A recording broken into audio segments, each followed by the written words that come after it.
everyone. Hola, ¿qué tal? Muy buenos días. Good morning, good afternoon, good evening, wherever you at. Buenos días, buenas tardes o buenas noches, de donde sea que se encuentren. We are back. Yes, sir. Ya estamos aquí de regreso y estamos con las enseñanzas de un Kenpo Master. We're back with the teachings of a Kenpo Master with the man, the legend, Grand Master Larry Tatum, who's already in the house, but we're going to bring him in a couple of minutes for you. Let me just share. Ya estamos aquí, ya estamos en vivo y en directo, y ya está con nosotros el Grand Master Larry Tatum, la leyenda viviente, el tremendísimo, el máximo exponente del Kenpo Karate americano en el mundo, sin quitarle crédito a nadie más, ¿ok? Para mí, mi opinión muy personal, pero también bien agradecido con todos ustedes y con todo el trabajo de todos ustedes. Así que preparen sus preguntas, ¿ok? Preparen sus comentarios, por favor, porque en unos momentos más estará con nosotros el maestro. Les recuerdo que estamos transmitiendo en vivo desde nuestra página de Facebook, ¿ok? En Master Frank Soto, si puede darle me gusta y seguirnos, eso nos ayuda mucho con el algoritmo. Disculpen si estoy volteando para abajo, estoy compartiendo aquí en redes sociales, ya me conocen, ¿ok? So, may I remind you that we are going live through our Facebook page at Master Frank Soto. So please like the page and follow us there. That really helps with the algorithm and sending this positive message of the martial arts. Okay, así que también estamos transmitiendo en vivo desde nuestra página de Facebook de International Hall of Fame de Argentina. Tremendo equipazo de artistas marciales liderados por el Master Juan Martín Álvarez de Argentina para el mundo. We're also going live through our page, the International Hall of Fame of Argentina. International with a C because it's in español. Okay. So please like and follow us there as well and share the video. Compartan el video, por favor. Okay. Bien, en unos momentos más vamos a estar con el maestro, ok, saludos a toda la banda que nos ve, aquí estamos compartiendo rápidamente en redes sociales. Salute to everybody that's watching. In a few moments, Mr. Tatum is going to be here. He's already waiting backstage. Yes, sir. And the man has a lot of insights to share, a lot of wisdom. El maestro tiene mucho que compartir con ustedes, no se lo pierdan. Así que preparen sus preguntas, preparen todo, porque ya va a estar con nosotros. Denme un par de minutos más, ya casi terminamos aquí. Una disculpita, gracias. Sorry, we're almost done. Give me 1 minute. Okay, I think this is the last one. Yeah, we're set. Okay, so let's bring in. Oh, we're also going live through our YouTube channel at Master Frank Soto Kenpo Kinetica. Okay, también estamos transmitiendo en vivo desde nuestro canal de YouTube en Frank Soto, Kenpo Kinetica, @ Master Frank Soto, así me encuentran en YouTube también. Así que recuerden, escriban sus preguntas y sus comentarios, denle me gusta y compartan este video. So please like and share this video. Okay, the man is here. Let's bring the man, the legend, the one and only Grand Master Larry Tatum. Hello, sir. Hey, how's everybody doing? Good to be back. Thank you for being here, sir. This is great. This is great. I'm at my daughter's house today using her camera and her microphone. I got a little bit of room to move around now. Yeah. So are you going to, should we share somebody for you to beat up or something? They're not here. They're waiting in the other room. No, I'm teasing. Oh, okay. Good. Salud, sir. Salute. Okay. All right. Okay. We have already people saying hello here. Let me bring some of the comments. Okay. Giovanni Rojas, saludos. Buenos días. Buenos días. Carlos Magaña, saludos, Sensei presente. Saludos. Julie Evans, saludos. Hello, Master Soto. Hello. Good morning, Julie. Hello. Giovanni dice, saludos, mi estimado. Ay, saludos, mi negro. Saludos. Ya te ubiqué, canijo. Me cambiaste ahí de nombre. Carlos Magaña dice, aunque sea un ratito, saludos from Estado de México, from Mexico City. Okay. Wow. Carlos. Jeffrey Koloski, greetings and much regard from LA. How you doing, Jeff? Okay, les recuerdo sus preguntas, por favor, hagan sus preguntas, send your questions. Okay, we have a lot to talk about. Venecia, Néstor, saludos, maestro, desde la Isla Margarita, from Venezuela. Isla Margarita all the way Island. down Venezuela. Good to see you. Sergio Tapia Cuevas, saludos from Temuco, Chile. He says, wow. We are eager to see Mr. Tatum in person. Too bad he's not coming, but they're no se desesperen, va a estar por allá el próximo año con el favor de Dios. Ya está mejorando, ¿ok? Tranquilos, paciencia. El maestro va a visitar Chile, no los va a dejar solos, ¿ok? William Herrera dice, saludos Master Frank Soto, excelente entrevista con el maestro Larry, es un gusto aprender de las grandes experiencias del gran maestro from Guatemala, good to hear from you. Julie says, hello Master Tatum. Good morning. How are you doing, Julie? I'm glad you're here. Brit Flores, salud. Oh my gosh, I didn't know Britt was on the other computer. He's probably in the other room, huh? Yeah, I know it. That's right. Hello. That's my daughter. Carlos Magaña dice, coincido que el Master Larry es de las últimas leyendas vivientes de este hermoso arte. Ok, gracias. Okay, let's see. Okay, we have here Norman Jensen, respect from Florida. Your daughter had a very impressive interview with Master Soto. What did you learn from her as a dad and as a martial arts teaching, raising her in a Kenpo surrounding? Oh my gosh. When she was born, I was just, my whole life changed. Jill's in my life, just, when you have your first child or any child, everything changes for you. Your priorities change. The importance of what you do alters as well. But growing up with Brittany, I'll say was just wonderful because she has so much of my wife in her and so much of me that she understood immediately the importance of learning Kenpo. But she was my right hand girl for a long time and still is. My gosh, it just was, you can have a child that just not interested in what you do for a living. Okay. And, that's pretty common. But when you do have a child that shares in what you're doing and looks forward to it, just made it so wonderful to teach. I never knew how deeply affected I would be until we had our first daughter. Yeah. It changed my whole way of teaching. I wanted to take my love for Brittany and my wife to the mats each day. That's probably the main thing. Yeah. Ok. Le pregunta al maestro que si, a ver, vamos a poner la pregunta aquí. Dice, ¿qué fue lo que aprendió de su hija, de Brittany, como padre y como maestro de las artes marciales al educarla a ella, ¿no? Y formarla en un entorno de Kenpo? El maestro contesta que cuando nació su hija, cambió su vida, ¿sí? Era su primera hija, pero en realidad el nacimiento de cualquier hijo te cambia la vida, dice. La importancia de lo que él hacía cambió, ¿sí? Por el hijo, por la hija, ¿sí? Crecer con ella dice que fue algo maravilloso, ¿sí?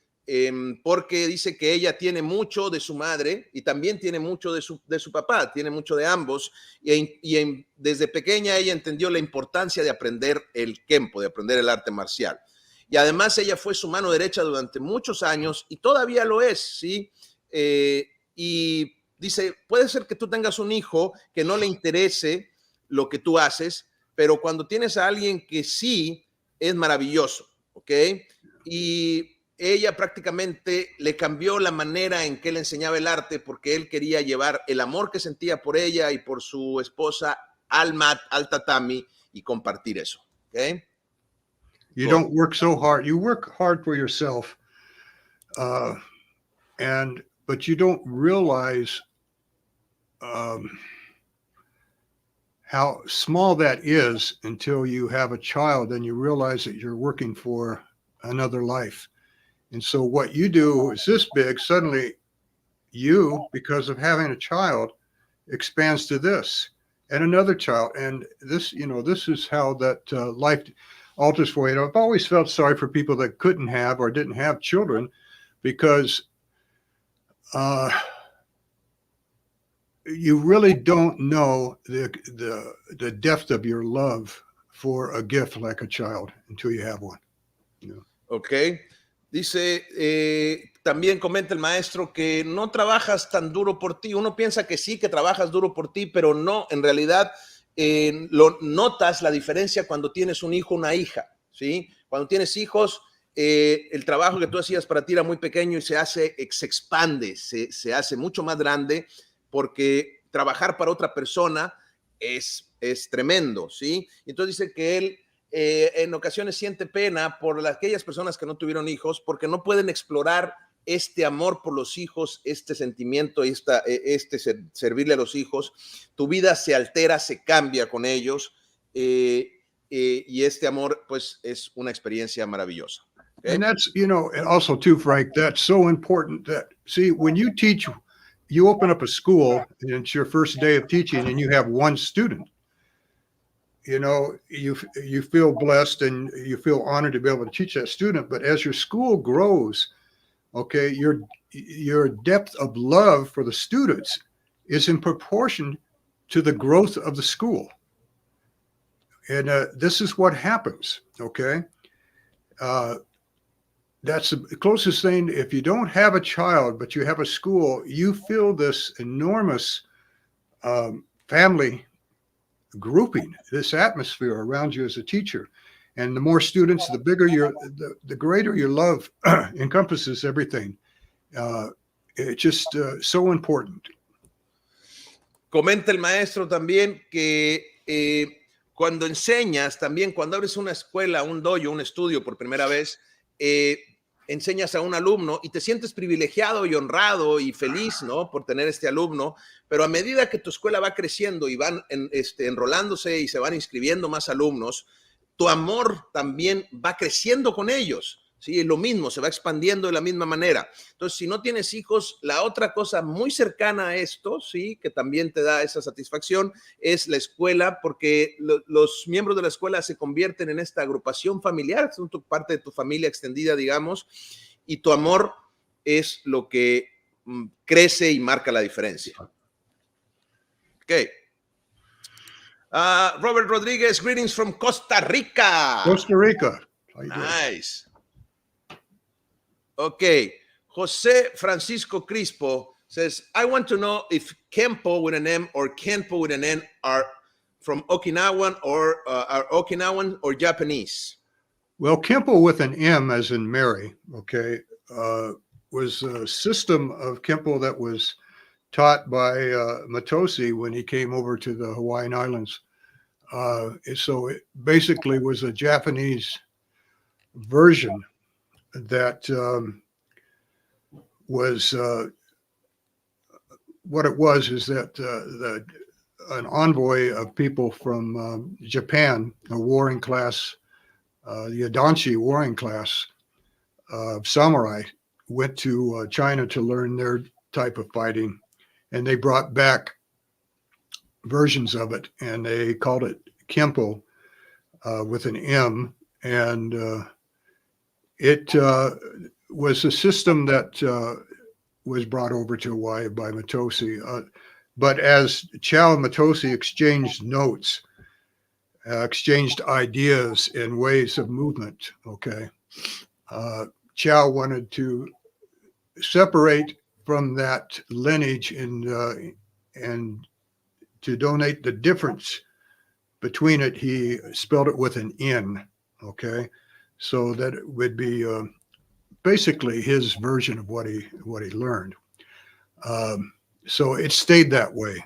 It became a common verbiage in America. But there is Shorinji Kenpo, which is a Japanese Shaolin version. It's a version of the Shaolin monastery that is still taught today. Very, very powerful system. But pretty much that's it, is that Chow wanted to say, okay, I'm different in what Matosi does. I move differently. I think differently on how things should be done.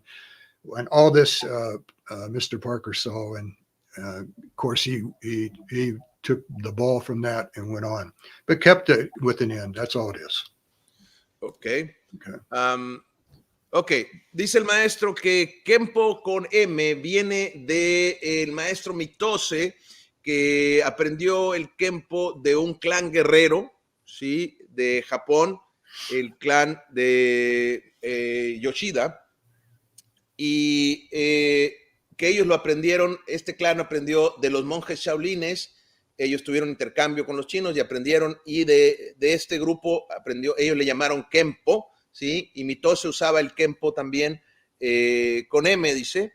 Y Chao, cuando intercambian notas entre Chao y Mitose, el maestro Chao, profesor William Chao, el maestro Chao, el profesor Chao quiso separarse del linaje un poquito, separarse de Mitose y generar su propia vertiente, y él lo escribió con N, Kenpo Karate, y se quedó así, se convirtió en el vocablo más común en Estados Unidos, digamos, con N.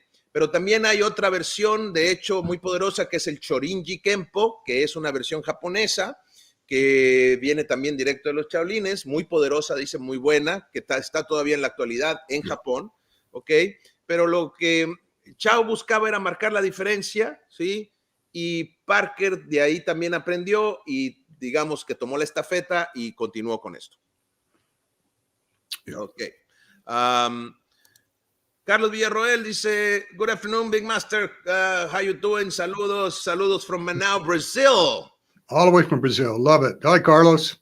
Obrigado. Jorge Orellana, después de tanto tiempo no poder, and now that I found Grand Master Tatum. Hey, okay, Hey. after a long time of not being able to see it. Hey. Good to have you. Good to have you. Willy Guerrero, salud and blessings to Grand Master Tatum. Hey, Frank, gracias. Un abrazo. Thank you, Willie. Gracias, maestro. Julie says, great to see you. Glad you are doing well. I'm doing better. You know, the important thing is my breathing is back to normal. So every once in a while I have to take a deep breath, but that's just part of old injuries inside of me from overseas. But as long as I can breathe normal, then my heart doesn't have to pump so hard. Okay. And that's what caused that heart attack that I had, and another mild one after that. But as long doctors told me now that I can live with it, and I could live to be 100. Okay. I just have to make sure that my breathing stays constant. Okay. And I'm on certain meds that help that breathing. One of the things that helped a lot was I took some steroids, heavy doses, for about 10 days. It took its toll on me, but it did take a lot of the inflammation away from my chest cavity. Of course. And that allowed me to breathe better. So I'm on the road now. And I'll be back teaching right after the first on the road. Yeah. Right after the first of the coming year. Nice. So yeah. So, you know, as long as I just don't pack, you know, so many seminars too close together, because that's hard. That's hard on you when you go up and down in a plane. I know I got a pilot's license. You know, I'm a pilot, so I know how it affects you. Pressurized cabins are not good if you for your breathing if you have a heart condition. Okay, but I can live with this. It's no problem. I taught yesterday, and I just I plan on being around quite a while. I still got a lot that I want to get out. Yes, sir. Yes, we need you, sir. Yes, great. Dice el maestro, le preguntaron que les da gusto, le comentan que les da gusto que esté bien, y comenta que él está mejor. Sí, para toda la gente que nos ve en Latinoamérica, el maestro está mejor, ya respira mejor, está con medicamento y le ha funcionado muy bien y cada día va mejorando. Así que a principios del próximo año ya va a retomar va a poder viajar otra vez. Así que, gente de Chile, no se preocupen, por allá va a estar el maestro. El próximo año va a ir con ustedes a Chile. Y este fin de semana siguiente, no se pierdan el evento Ingeniería de Movimiento con el maestro, el Grand Master Sergio Contreras. Saludos a Sergio Contreras y a toda la gente de Chile. Van a tener un gran evento la próxima semana. Ojalá los podamos entrevistar por acá para promover el evento, porque de verdad toda la gente de Chile aprovechen, porque son grandes maestros formados por el mejor. Ok, así que todo bien. Excelente. Thank you, sir. Sifu Ernesto Cloredes, saludos, maestros. International Hall of Fame, Santa Fe, Argentina. Big hug. Good. Gracias, Sifu. Saludos. Jorge Arellana dice, greetings from El Salvador. El Salvador. Greetings. Good to see you. Ok. Sergio Tapia Cuevas. Como dije, okay, like I said, I wanted to make several questions to the maestro in person in Chile. One of these questions is, with respect of master techniques, that they say that they're around of 35, from which you have the other 154. What is the opinion? Could you set some examples? Yes. Well, master techniques is a misnomer. Okay, it's not the correct verbiage for what you're looking for. It's master patterns. There's only a finite number of patterns. Okay, you have a circle, you have straight lines, you have overlapping circles, right? You have kissing circles, you have triangles, right? You have inverted triangles, you have squares, and you have rectangles. You have, what is that? Figure eight? No, yeah, figure eight. You have the figure eight, and oh gosh, what are some of the other patterns that you have? But if you look at the patterns, those are the master key movements. And I'll tell you why. If I do 5 swords, okay, and if I do 5 swords, okay, it is the same technique as what? Obscure claws. Obscure claws. Okay. It's the exact same technique. It's the exact same pattern. Obscure claws is the same pattern. Okay. So the master key to it is not the technique, not even the targets, not even the weapons. What makes it a master key is the pattern. Okay. So what is this pattern in 5 swords? Well, you have a circle that goes into a straight line. You have a straight line goes into the bottom, dissects the circle. Then you reverse that circle. And as you reverse it, both hands follow that orbit. Okay. If you do obscure claws, it's the same thing. The only difference is you're changing the weapons and the targets and the foot maneuvers. When you do 5 swords, you step into the action. Okay. When you do obscure claws, you step back into the action and then you move forward with it. Now, if you take 5 swords, and here's the inverted punch, when you do obscure claws, you step with the inverted punch to break the arm. Okay?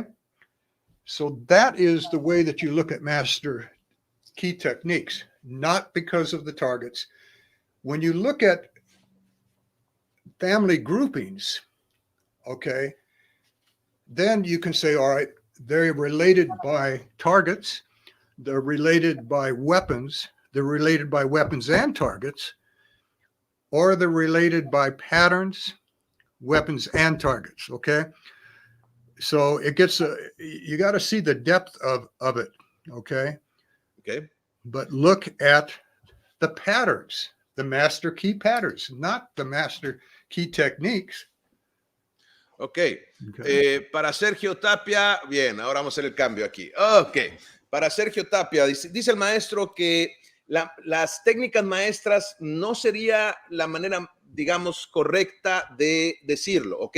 Más bien tienes que ver los patrones maestros, ¿vale? Tenemos círculos, tenemos líneas, tenemos círculos que se sobreponen, tenemos círculos que se besan, tenemos triángulos, triángulo invertido, cuadrado, rectángulo, figura de 8, etcétera, ¿sí? Son una serie, son en realidad no son tantos patrones, tenemos un número definido de patrones que están en el patrón universal, ¿ok? Esos son los patrones maestros, ¿sí? Por ejemplo, si tú haces 5 espadas, ¿sí? 5 espadas es la misma técnica que, ¿cuál otra? Que garras obscuras, ¿ok? Es exactamente la misma técnica, pero el mismo patrón, que esa es la llave maestra, ¿sí? La llave maestra entonces no es la técnica, no son los blancos, no son las armas, es el patrón mismo, ¿ok? El patrón de movimiento, que en 5 espadas empieza con un círculo y luego metes una línea y luego viene un círculo en reversa con ambas manos viajando en ese círculo. Lo mismo lo ves en Obscure Close, nada más que en lugar de ir hacia enfrente vas hacia atrás, ¿ok? Empieza el mismo círculo, viene la línea y luego viene el círculo otra vez en reversa con ambas manos, ¿ok? Entonces, lo que cambias en garras oscuras es, el patrón es el mismo, pero cambias las armas, cambias los blancos y también cambian las maniobras de pies, ¿sí? Porque en 5 espadas entras con tu pie y en garras oscuras primero retrocedes y después vienes al frente. Pero vuelves a hacer el mismo puñetazo invertido que hacías en 5 espadas, también lo marcas en Obscure Close, pero cambias el blanco porque aquí usas el antebrazo para fracturarle el brazo o manipularle el brazo al oponente, ¿ok? La otra cosa son family groupings o agrupación por familias. En agrupación por familias sí tiene que ver el blanco, también puede ser el arma y también pueden ser los patrones y también pueden estar los 2 o 3 unidos, ¿ok? En el caso del family grouping, de la agrupación por familia, sí es así, pero en el caso de lo mencionado de los patrones maestros, es el patrón mismo el que te conecta con diferentes técnicas. Now, if I take, what's this technique? Crossing talon? Crossing talon, right? Okay. Now I can go up with it, back and hit. I can just roll and break, or I can bring it higher than my shoulders. And I can break it up here, and this gives me a lot of leverage to swing him down. So there's 3 versions of it there, okay, for an example. They're both good. They're all 3 good, rather. But if I do this, you see my hands? Mm-hmm. What technique is that? Circles of protection. Or shielding hammer. Right. Or obstructing the storm. Yes. Okay. So shielding hammer is crossing talons on the other side. Right. Okay. And because of that, it's a master key pattern. Okay. Not a master key technique, master key pattern. Ok, dice el maestro, por ejemplo, si tenemos crossing talon, ok, tenemos crossing talon, la podemos hacer nada más enrollando la mano, entrar a crossing talon directo, o puedo empujar la mano para después jalar y hacer crossing talon, o puedo subir, ¿sí? Y entrar aquí y después hacer crossing talon acá, ok. Tenemos 3 versiones correctas de la misma técnica, ¿sí? Yeah. Pero dice, si tú la ves esta, ok, ¿qué técnica es? Cuando haces esto arriba, lo bajas y le das el codo, ¿sí? No es más lo mismo si lo haces por el otro lado, ¿qué sería? Sería shielding hammer. La misma técnica, crossing talon, ejecutada por el otro lado cuando lo haces arriba, es martillo escudando, shielding hammer, ¿ok? Entonces, ahí tenemos, no es una técnica maestra, es un patrón maestro, porque si fijan, cambió el blanco, cambiaron las armas, pero el patrón se mantiene constante. Entonces, es un patrón maestro. Okay. All right. Good. Great. Thank you, sir. Yeah. Julie says, what suggestions would you have for teaching Kenpo in a grade school? In a grade school, make sure that you don't put eye pokes in it or any moves that will maim another kid. Okay? And teach techniques that are escape. Teach escape techniques. Okay? How to get out of a choke, how to get out of a wrist lock, so forth. If you're going to teach sparring, then do it in such a way that you keep things like the groin shots out, because you're dealing with kids. Okay, you don't want a kid going to the principal's office because they kicked a guy in the groin. Okay, so or the knee. All right, keep those shots out, if not to a minimum. Depending upon the grade levels, you get up into high school and so forth. You can alter that, but it's the responsibility of all of us when we teach is to make sure that the kid doesn't go out and try something that it'll get him into trouble too. Okay. Le preguntan al maestro que si qué sugerencia tiene para enseñar Kenpo en una escuela ya sea básica o preparatoria, pues, ¿no? En los grados de la escuela, pues, en niños y en jóvenes. Y comenta que primero hay que quitarle todos los piquetes a los ojos, todo lo que sea atacar los ojos y todo lo que sea lesionar, lo sacas de la ecuación, sobre todo con niños, ¿ok? Enseñar más escapes, ¿sí? Cómo evadir, cómo escapar, ¿ok? Escapar de estrangulaciones, escapar de candados a muñecas, etcétera. Y si los vas a poner a pelear, a hacer combate, que no tenga la patada a la zona de genitales, por ejemplo, ni patadas a las rodillas, a las piernas, eso porque puedes generar una lesión y no quieres que algún niño se defienda en la escuela y que patee a otro niño en genitales, o sea, que le genere problemas lo que tú le enseñaste después con la dirección, etcétera. Eso es lo que tienes que evitar, porque tú tienes que enseñarlo de manera responsable, ¿ok?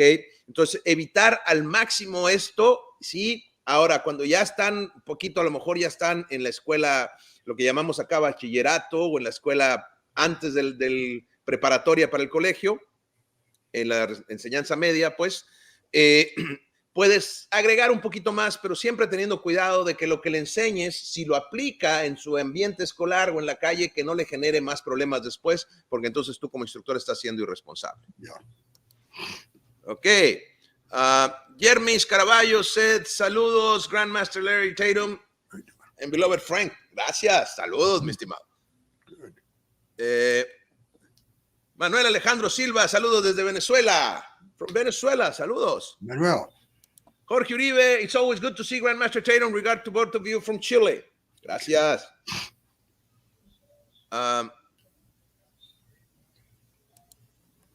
Jeremy says,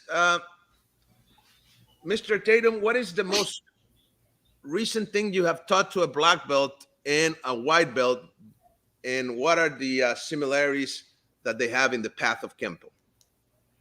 Oh my gosh.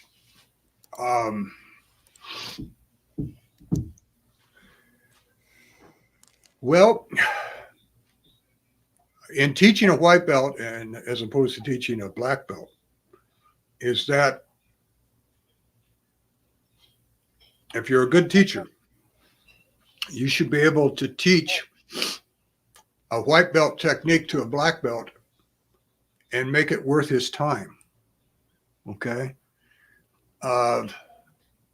When I teach to a white belt, I make sure that I show them enough of the technique beyond the base technique so that they have something to look forward to down the road. Okay. I don't like to box any student, any white belt, into just doing one technique. I like to keep their eyes open. That's why I always have white belts in with black belt classes. I think I was one of the first guys to do that. And a lot of people, not a lot, but some people criticized it and said, well, you can't do that. And I said, no, you can. In fact, it just makes a better school because the black belts want to help the white belts and the white belts get to look up to their older brothers. But no, you should be able to teach a black belt or white belt technique and make it fascinating for him or her. Okay. And again, when you teach a white belt, leave the door open, show them what's down the road. Okay. That's both of those are very important. That's how I do it. Ok. Jeremy, contesta el maestro que enseñar la diferencia entre un blanco y un cinturón negro, tú tienes que poder enseñar, un buen maestro, un buen instructor tiene que poder enseñarle a ambos, ¿sí? Tanto a un cinturón blanco como a un cinturón negro. Entonces, por ejemplo, dice, cuando le enseñas una técnica principiante de cinturón blanco a un cinturón negro, tienes que poder hacerlo de manera que el cinturón negro sienta que valió la pena su tiempo de aprender esa técnica básica, pero desde la plataforma de cinturón negro. Y cuando le enseñas la misma técnica a un cinturón blanco, le gusta a él darle opciones, dejarle la puerta abierta, digamos, dejarle la opción para que él pueda ver que esa técnica le va a funcionar más adelante, que vea el beneficio de la técnica. Y una de las cosas que hizo el maestro Larry es que los cinturones blancos en su estudio, en su escuela, entrenan con los cinturones negros también. Y dice que en su momento recibió críticas al respecto. Alguna gente le dijeron, no puedes hacer eso. Y dijo, no, sí puedes. Es más, es importante hacerlo, porque de esa manera el cinturón blanco ve estas opciones y ve a un cinturón negro al que puede emular y a lo que puede aspirar y admirar. Y el cinturón negro también cuida a los principiantes, a los cinturones blancos. Entonces se benefician ambos, ¿ok? Yeah. Entonces es importante trabajar con esto y, como decimos, al cinturón blanco, darle esas opciones y dejar esa puerta abierta para que lo aproveche más adelante. Exactly. Good. Thank you, sir. Whatever you said. I just said what you said, sir. Okay. Britt says, thanks, Dad.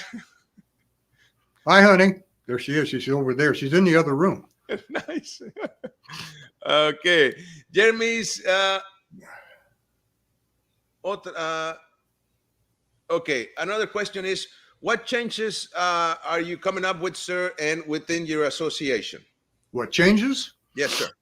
Well, I am going to promote, Jill and I and my daughter, we're going to promote two things that I want to do. I want to take the show on the road. That means I want to have all three of us and have yourself, Frank, and some other Kenpoists go with us as we travel to different countries and we film it. Okay. So that's one thing that is in my mind right now. The other thing is I've got to finish this book because it's 53 years of everything I learned. Okay. But more importantly, it's everything I taught in terms of lessons, meaning lessons that are pertinent to the growth of someone in the art, but it's what I learned from the students. This book is, it's very profound. It's a little hard for me to write it in that I have to go back 53 years and take inventory of who I was then and what I did as opposed to who I am now. Okay. Yeah. Ok. Muy bien. Comenta el maestro, contestando la pregunta, Yermis, dice que tiene, de hecho, quiere promover junto con su esposa Jill y con su hija Britt, dos cosas. Dice, primero, dice, quiere poner el show on the road, o sea, llevar el espectáculo, llevarlo a ustedes, llevarlo a diferentes países en el mundo, ¿ok? Y también dice, junto a un servidor y a otras personas, poder llevar esto que estamos haciendo, llevarlo directamente con ustedes y transmitir desde allá y contar todas estas experiencias, ¿sí? Y filmar, pues, Kenpo, la experiencia Kenpo en otros países. Y por otro lado, también dice que está escribiendo el libro que tiene, en el libro que está escribiendo son 53 años de todo lo aprendido y enseñado en sus lecciones, ¿sí? Lecciones permanentes donde está el crecimiento de los alumnos, pero también está lo que él ha aprendido. Entonces dice que es un libro muy profundo, ¿ok? Que le ha costado trabajo porque tiene que va atrás en su mente, recapitular atrás 53 años y recordar cómo él era ¿sí? En ese momento, y qué estaba enseñando y por qué estaba enseñando así, y todo eso es parte de su libro. Así que también tiene que terminar ese libro pronto para lanzarlo también. Yeah. Ok. Julio says, saludos, salute to each one of you, my admiration and respect. Thank you very much for sharing. God bless always. Thank you. Okay. Another question, Jeremy dice, do you have any representative in Brazil? Not well, gosh, I don't. Well, not directly through the LTKKA, but I have Carlos and his wife and some people that I do work with online from time to time, and I share my teachings with them, but they're not directly under my roof, but I consider them part of what we're doing. Okay. You know, at my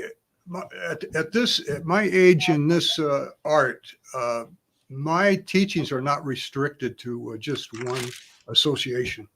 Okay. Although I do have the LTKKA, but I have been challenged to teach all associations, all heads of associations, and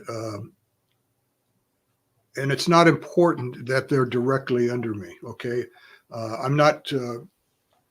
That's not important to me as it was before, but my teachings are universally laid out so that everybody can learn from it. I don't restrict a person because they're from another association or another teacher, whatever.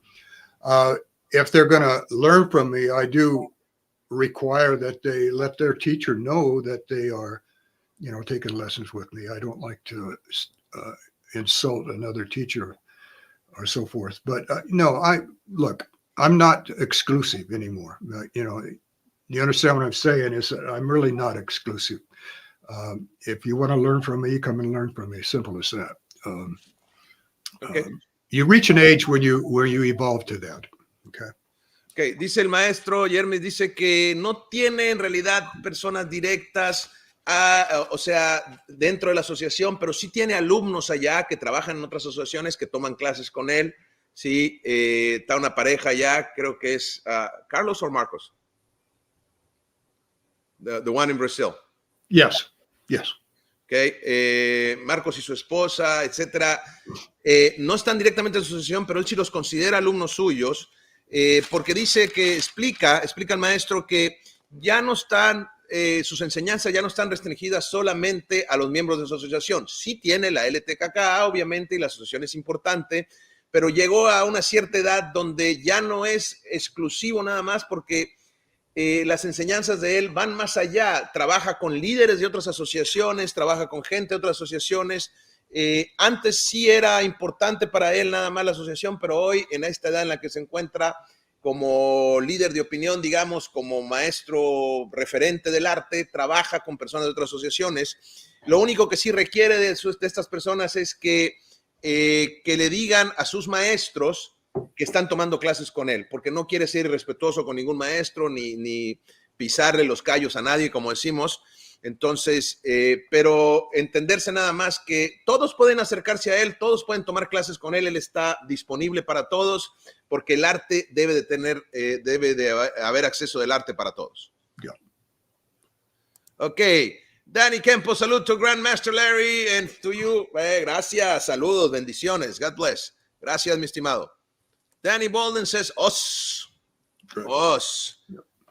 Sergio Tapia dice, in the curriculum, in the Kenpo curriculum, there are techniques that break principles and that they are opposed in an intentional way.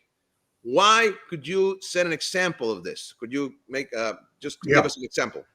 Okay. When you do, what's the technique?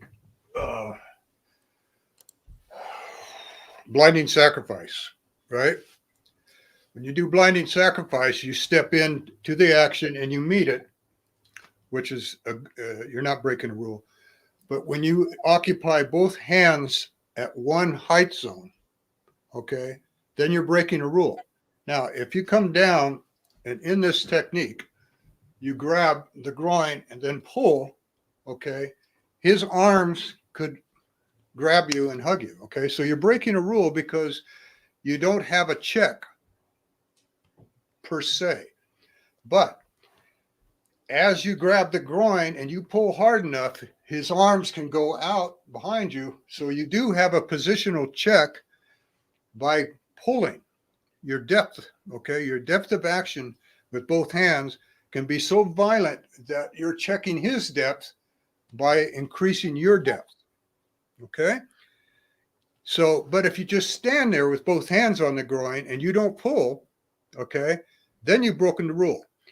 Again, if you come around behind with both hands, okay, and you hit the kidneys, you're going to pull his arms into your body, okay? But as his arms come in, you can check those hands. You can correct a wrong with a right. Then you can step in with both hands, rake the arms, okay, which is a check, and so forth, okay? But one of the reasons that it's taught is because in the form, short form 3, rather than taking the time to do this with one hand, okay, it's an exercise to have both hands so that it is not considered a viable technique unless you add those positional checks, which by their own can work, but they're a little dangerous. Okay. All right. But for the most part, the motion is there. Therefore, it has to be taught. And if you teach it to a student and you don't increase the depth or control the width, then the student will say, well, Mr. Tatum, I just broke the Kenpo rules. I have no checks.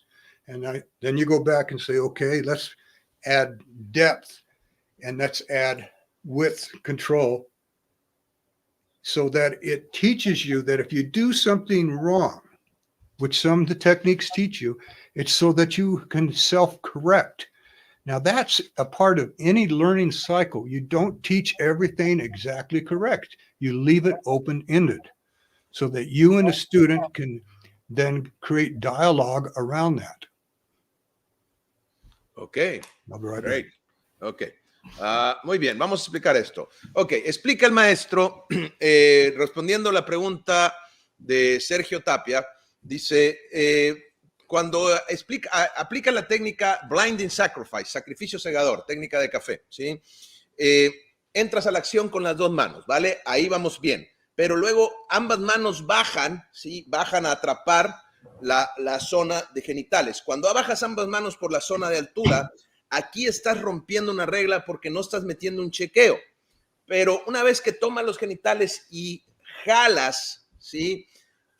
Vas a generar un chequeo posicional, sus manos se van a ir hacia atrás, pero tienes que meter el jalón, trabajar con la profundidad, ¿ok? Aumentar tu profundidad para disminuir la profundidad del otro y controlarle los brazos, ¿ok? Entonces ahí tienes un error, digamos, o un romper de la regla y luego lo corriges con el chequeo.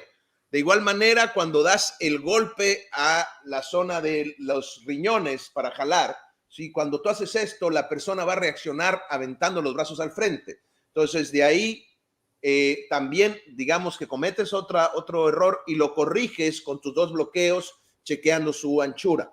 Entonces, si no metes estos chequeos, vas a tener problemas, ¿ok?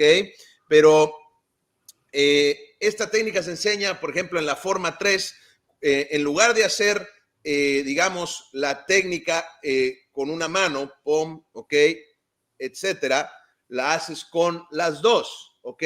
Al hacerlo con las dos manos, en esta técnica también estás, si no incluyes estos chequeos posicionales, ok, si no los agregas, no los sumas, vas a tener mala técnica, vas a tener problemas, pues vas a romper con la regla. Pero si la enseñas controlando esa profundidad, controlando esa anchura, ¿sí? la persona está aprendiendo, aunque puede ser peligroso, está aprendiendo también a autocorregirse, lo cual es muy importante en un proceso de enseñanza. Cuando tienes un proceso de enseñanza, no todo lo enseñas correcto, le tienes que dejar espacios al alumno para que él resuelva y genere ese diálogo, ¿sí? Y que pueda generar sus propias deducciones. Es parte del aprendizaje, por eso es importante enseñar esta técnica y enseñar este tipo de errores autocorregibles al aplicar los conceptos y principios correctos. Okay, now how many ways can you check height? Up and down, 2 ways. You can push down on a person's body and control his height. You can lift him up and control his height. So up or down. Depth is controlled the same way, towards you and away from you. If you turn that upside down, it now becomes a height check. If you turn it back to where it was, it becomes a depth check. It's the same thing. And that has to be taught in this. Plus, if you pull, checking his depth, making him go back, you can headbutt too. That's pretty much it. Ok, entonces dice el maestro también, ¿cuántas maneras tenemos para controlar la altura? 2, hacia arriba o hacia abajo. Ok, lo mismo es para la profundidad, hacia adelante o hacia la persona o alejándote hacia atrás. Ok, entonces esto se aplica, ok, en la técnica. Okay, es lo que se enseña, ¿sí? Controlar, y cuando haces esto, controla la altura hacia abajo y luego controla la profundidad. También cuando jalas, puedes incluir un cabezazo también, porque estás trabajando con ese control de profundidad. You become in Kenpo, if you, like I said before, if you understand patterns as the master key techniques, not the techniques themselves, and you understand the dimensions that each geometric form can give you, okay? Then you become a master of dimensions, okay? Not just a master of execution, but a master of understanding dimensions. You know, that's the ultimate level of Kenpo in terms of physical action, is to be a master of dimensional control. Ok. Dice el maestro que si entiendes los patrones como la llave maestra, los patrones maestros, no las técnicas, sino los patrones, vas a entender las dimensiones, ¿ok? Que te da cada figura, cada patrón, ¿sí? Y eso te va a convertir en un máster o un maestro de las dimensiones, el entendimiento de ellas, ¿ok? Y este sería el máximo objetivo o el máximo nivel del Kenpo desde un punto de vista físico, el tener control de las dimensiones, de esta manera con los patrones. Yeah. Ok, Alexander Ribeiro, greetings from Portugal. Hello, Portugal. Ricardo Espinosa, good afternoon from Chile. Dear Senior Grand Master Larry and Master Frank, how do we build an ethical behavior in the use of Kenpo in the street? For instance, using only the necessary force, especially in the strikes, kicks, or in the takedowns, stripping arrow, for example. Well, if you take a technique like delayed sword, somebody grabs you, you step back, okay, in defense. Your first move in defense, talking about defense, not offense, but your first move in defense is a step back. Your first move in offense is to step forward, okay? But speaking of defense, you step back and you step away from the attack, okay, before you what? Before you block, okay? All right. And then if the block is not enough, then you hurt. You kick to the groin and you hurt. If that isn't enough, then you have what? You can go to the eyes, which would maim, or you can go to the neck, which is a kill. Okay? So then what you're doing is you have built-in ethics You walk away from a fight. You step back and walk away before you block. You block before you hurt before you maim, and you maim before you kill. Now, not all those techniques carry that. In fact, they only start in the yellow belt. Okay? Delayed sword has those built-in ethics. Okay? Sort of destruction does away with the first ethics. It keeps the step back. Okay? But it's not walking away from it. You are blocking, and then you are hurting, and then you are killing. Okay? So getting back to what Julie asked about teaching kids is that you have to teach the ethics within the physical motion. Okay? I'd rather little Johnny block and step back before he chops to the neck. Okay? Because then when you do that first, in a school fight, you're breaking the rules of ethics. Now, on the street, okay, in a very dangerous environment, you may have to go to the eyes and go to the neck first. But teach the ethics of it first, okay? And delayed sword does teach those ethics, okay? Okay. You can always lead a move. You know, you can do thrusting salute and leave the kick out and just go to a hurt. Okay. Ok. Comenta el maestro, por ejemplo, dice que en el caso de, si tomas una técnica como espada retrasada, delay sword, ok, en ese caso tú retrocedes primero, ok, lo primero que haces es retroceder. Este es tu primer movimiento defensivo, el retroceder. Al opuesto que sería el primer movimiento ofensivo que aprendes, que sería avanzar. En este caso tú retrocedes. Entonces primero haces el movimiento defensivo para después lanzar el bloqueo. Primero retrocedo, segundo bloqueo. De ahí, si no es suficiente el bloqueo, entonces lanzas la patada. ¿Ok? Empiezas ya a contraatacar, digamos. Lastimas. Si no es suficiente esa patada, entonces puedes ir a los ojos a lesionar o ya a la espada a incapacitar, a acabar con la persona. ¿Ok? Entonces hay un código ético, ¿sí? Progresivo. ¿Sí? En Kenpo enseñamos a alejarnos de la pelea antes de pelear, bloquear antes de golpear, golpear antes de lesionar, lesionar, herir o matar. ¿Sí? O sea, ¿a qué se refiere esto? A que es progresivo, a que no vas de 0 a 100, sino que va gradual. Eso es muy importante. Entonces, la ética está construida en la técnica de cinturón amarillo, pero no todas la tienen así. Por ejemplo, espada de destrucción, tú te puedes ir directo al bloqueo y a la patada. Ya no retrocedes, sino te vas acá directo al bloqueo y atacas. Entonces, no todas las técnicas están diseñadas de esta manera, pero tú tienes que verlo como maestro y tienes que enseñar la ética. Si nos regresamos a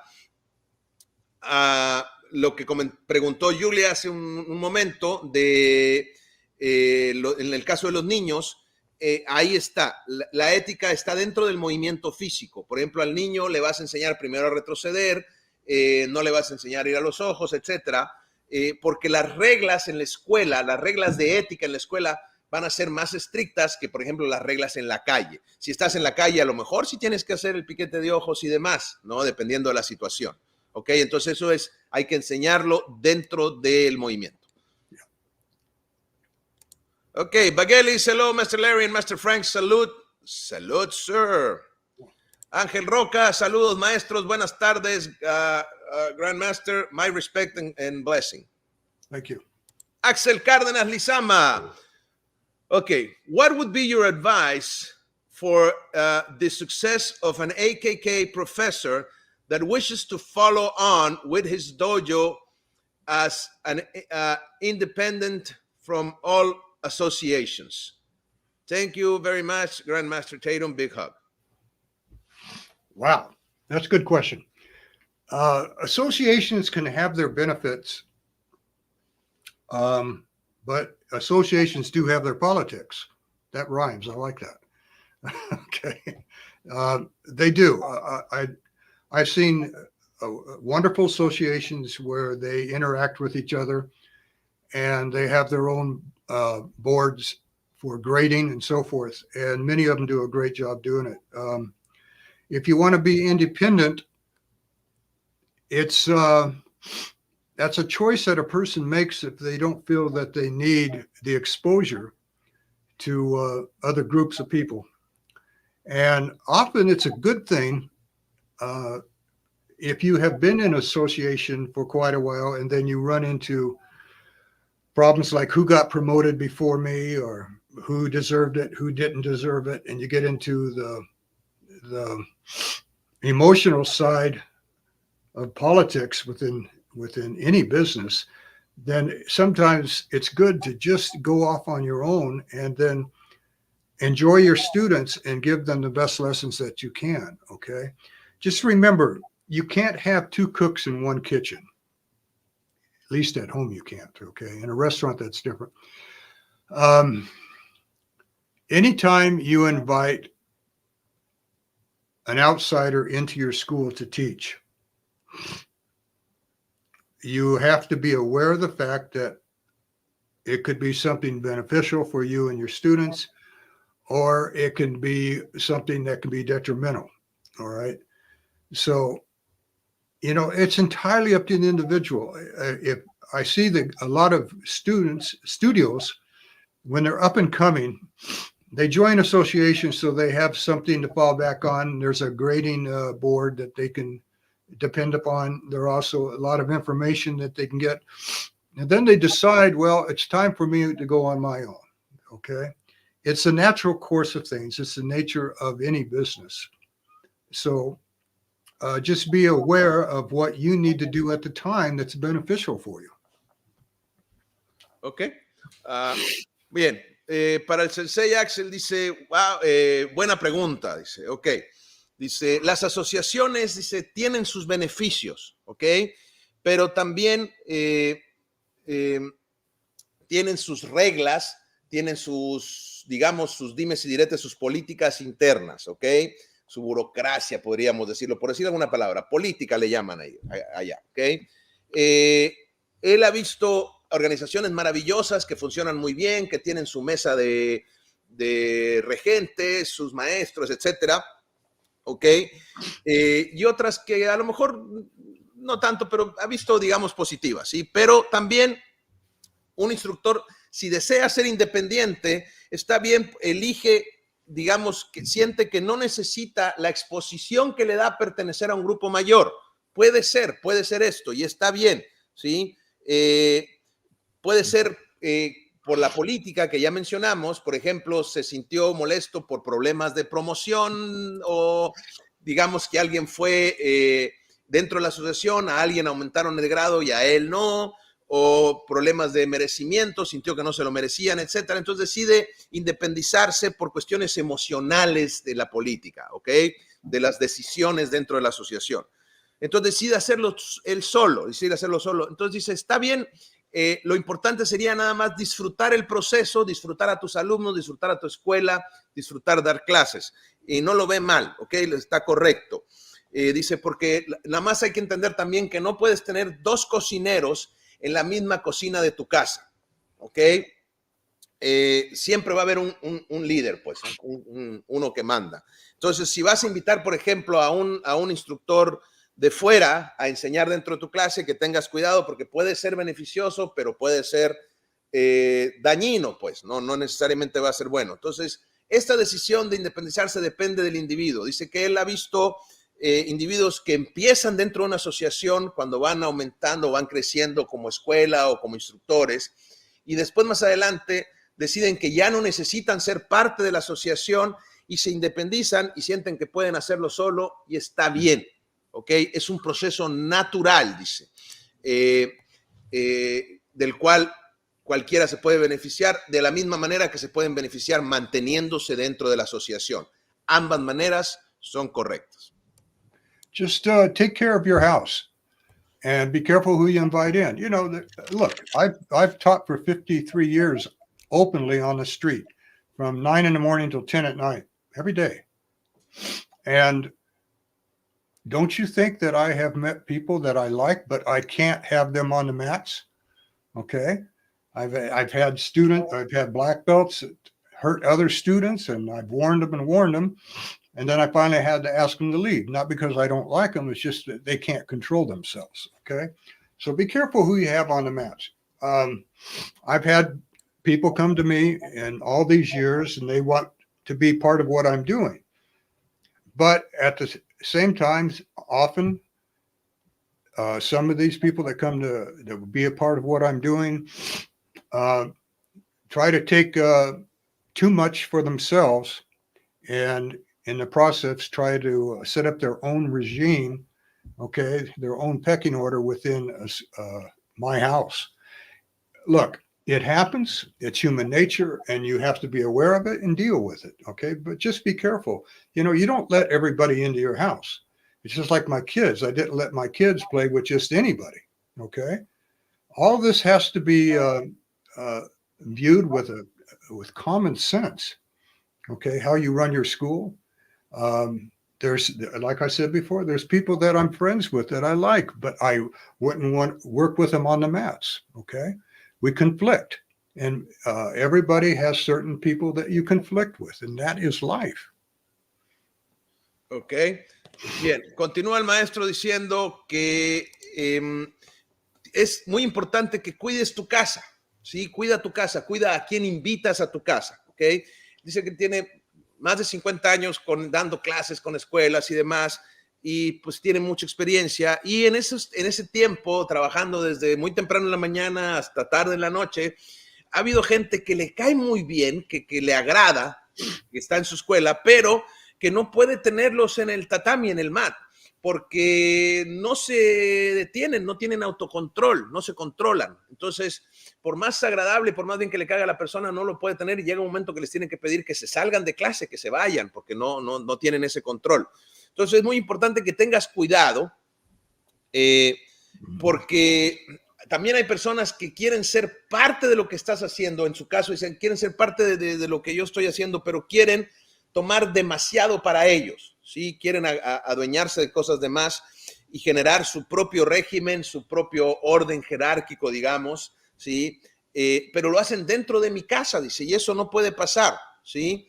Y estas son cosas que pasan, son cosas normales, es parte de la dinámica humana que tienes que enfrentar y que te tienes que hacer responsable y aplicar sentido común. Dices, a tu propia casa, a tu hogar, tú no dejas entrar a cualquiera. Con tus hijos, por ejemplo, tú cuidas quién entra a tu casa, quién no, etcétera, ¿no? Es igual en tu escuela. Entonces, es muy importante tener sentido común, cómo manejas tu escuela, ¿ok? Porque va a haber gente conflictiva a la que le tengas que decir que no, y nada más. Ese es el consejo. Yeah. Ok. Excelente entrevista. Saludos de Puerto Montt, Chile. Salud to Grand Master Larry Tatum, y para un servidor, gracias. From Instructor Jorge Huenún, España. Ok. Venecia Nestor dice, my greetings and my respect, Grand Master Larry Tatum. I have the following concern. Teacher, yeah. in short form 3, when we execute crashing wings, when transitioning to the next twirling wings defense, I learned it by transiting the entire defense around 130, but watching some videos, I see that there are teachers who after performing a twirling wing, they make an adjustment with the right foot to go in the direction at 3 o'clock and then complete the defense at around 130. It is 3 o'clock. You step to 3 o'clock. Okay. You step to 3, and then you step to 130. Okay. And then you face 730. This keeps the techniques symmetrical to each other. Okay. Anytime a form was designed, it was designed around patterns first, technique application second. So it had to stay symmetrical to itself. Bien, le preguntaron acerca de la forma corta 3 en la técnica alas chocando, cuando vas a alas girando, que si das el paso a las 3 o a la 1:30, dice primero a las 3, luego a la 1:30, y ya después haces el siguiente movimiento. Dice, esto es importante porque en las formas, cuando se diseñaron las formas, primero va la simetría de la técnica y después va la aplicación. Entonces, en la forma tienes que mantener simétrico. ¿Ok? Danny Bolden, get well soon, sir, from Sensei Danny Bolden. I'm doing better, Danny. I'm doing a lot better. I'm teaching. Yeah, I'm teaching. Okay. Excellent. Álvaro Andrés D'Amico Nayum, saludos from the Chile. to Grand Master Larry Tatum. Saludos. I miss my empanadas. When I go to Chile, I like to eat empanadas. Dice que extraña las empanadas de allá de Chile, que le gusta comerlas cuando va para allá, así que el próximo año va a estar con ustedes. And I like what are the pies they have there that are chicken and corn and they're baked? Pastel de choclo. That is, yes. Oh. Que le gusta mucho el pastel de choclo también. Whoa. Yeah, that's wonderful. I like that too. Yeah. Says it's good that you're doing better, sir. Thank you. Mary Hallett, so glad you're feeling better. Taking it day by day, so inspiring. Mary is such a wonderful person, and I love watch her move. And throughout the years, I've watched her just change and just get better and better and more masterful than ever. And she's a nurse on top of it. She loves people, and she's an incredible athlete. Marathons that she's won so many times, but her Kenpo is so good now. She's so powerful. I don't think I'd want to be hit by her. I agree. Okay, so we still have some questions and comments. Sure. And I just wanted to ask you, we have a good time. Are you okay with this? Go for it. Okay, great. Definitely. Let's do it. Ed Medina, the man, Grand Master Tatum, love the speed and power. Oh, thank you. Hernan Alfido. I knew I was fast, that I could get in bed under the covers when I turn out the light before the light went out.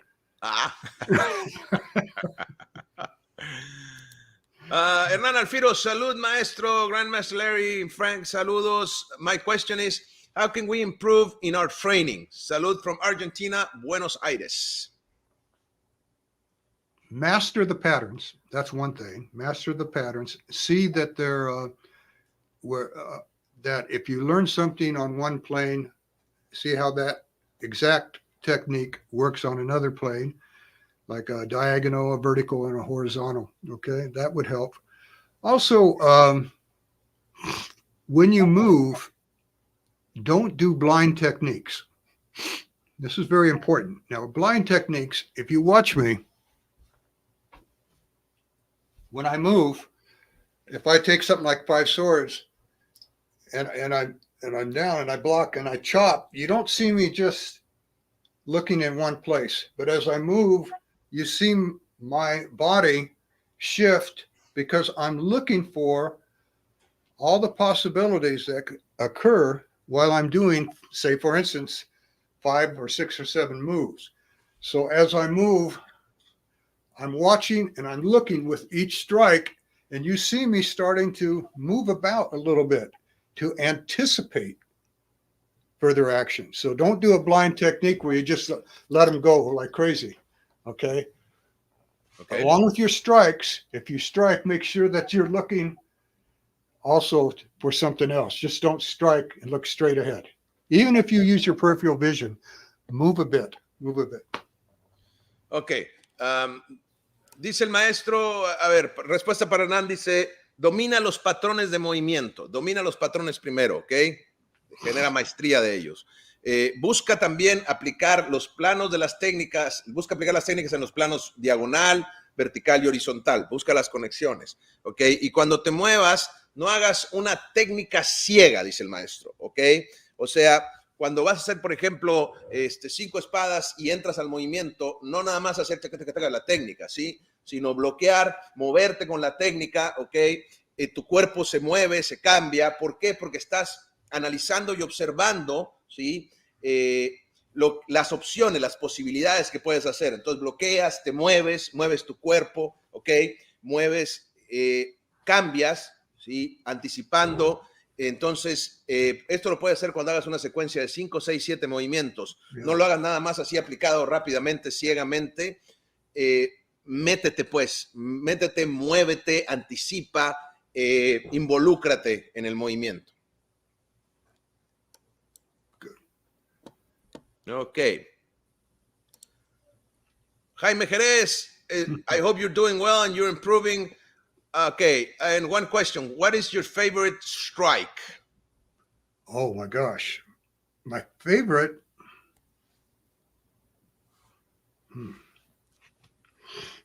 Well, I like heel palms. I like heel palms. and elbows. Yeah, I think elbows, sir. I've witnessed some of those, yes. Ok, dice el maestro que le gustan mucho los golpes de palma y los codos, ¿sí? Y le digo yo que los codos porque yo he sentido algunos de esos, sí. Pega bastante fuerte. Ángel Roca dice, excellent explanation, master patterns. Ok. Venecia Néstor, saludos. And my respect, Grand Master Larry Tatum y Maestro Soto, gracias. My question as an apprentice, it's the follow-up. When I learned short form 3, okay, I think this is already, okay, this is already answered. Yeah. He repeated the question. Okay, gracias. Ya está la respuesta. Hello from Canada. Thank you for everything you do, Maestro Soto. Gracias. Hey, there he is, Jamie. How you doing, Jamie? He's another one. I like watching Jamie's videos that he puts online. Jamie has changed over the years, and he is getting more and more masterful in his action as well. It's you know, I also often used to wonder who's going to be, you know, part of the continuation of Kenpo, and Jamie's one of them. He's one of them. His heart and his passion is right in there, and I love the way he explains himself and moves and so forth. He's very generous with what he knows. Very nice. Nice, nice. Jamie says, thank you for your amazing insights, Master Tatum. You are welcome, Jamie. Jeffrey says, Master Key Pattern, got good stuff, writing that down. Thanks for that. That's, you see, you've got to be careful with verbiage because, you know, when you, did you know that Kung Fu is an illiterate term for Kenpo? Did you know that? No. It is. It is. People thought, see, Kung Fu was a generic term used for any effort or job well done. Right. Okay. And it became a misnomer to the word Kenpo. Okay. For instance, when the Yadanshi clan went to China, a group of them, to learn their martial art, they didn't come back saying that they're learning Kung Fu. They came back saying that they're learning Kenpo, fist law of the fist. But throughout the years, Kung Fu then has taken its own place in terms of verbiage. Okay, yes, I do Kung Fu, I do Shaolin Kung Fu, or I do this type of Kung Fu. But if you originally, it was an illiterate term for the word Kenpo. Okay, this is something that I learned from Mr. Parker. He said, you know, verbiage is very important. Verbiage that we use today, like people say, if you say no way and the other guy says way, okay, that was a slang for meaning yes it is. But now that slang has become part of our English verbiage. And it's the same with the art. So when you say which technique, okay, is a master key, it's like I said before, no, it's which pattern is the master key that techniques can travel on. They're like railroad. Okay, technique is the train. Okay, the tracks are the patterns. Ok. Comenta el maestro que hay que tener mucho cuidado con los verbos, con la verbalización, ¿ok? Por ejemplo, dice que el término Kung Fu era un término genérico para mencionar al Kenpo, ¿ok? Que en realidad Kung Fu quiere decir trabajo bien hecho, ¿sí? Pero este término el verbo se fue ahí modificando, se fue adaptando y se convirtió en el nombre genérico de artes marciales y del Kenpo. Cuando el clan Yoshida fueron a China y aprendieron el arte marcial, no le llamaron Kung Fu, ellos le llamaron Kenpo, ¿ok? Pero mucha gente empezaron a decir, yo hago Kung Fu, yo enseño Kung Fu, refiriéndose al arte de Shaolin, etcétera, a un trabajo bien hecho, pero se convirtió en esa palabra se verbalizó. Entonces, dice que esto es algo que el maestro Parker se lo enseñó, el señor Parker le enseñó a él, el maestro Parker le dijo, ten mucho cuidado con la verbalización porque es importante, y da algunos ejemplos de palabras del argot en inglés, cómo se fueron convirtiendo, ¿sí? En palabras de uso común, aunque no se referían a eso, y lo mismo es aquí tener cuidado. No es la técnica, sino el patrón, ¿sí? Dice, si tomas el ejemplo de un tren, el tren que va sobre la vía es la técnica y las vías, ¿sí?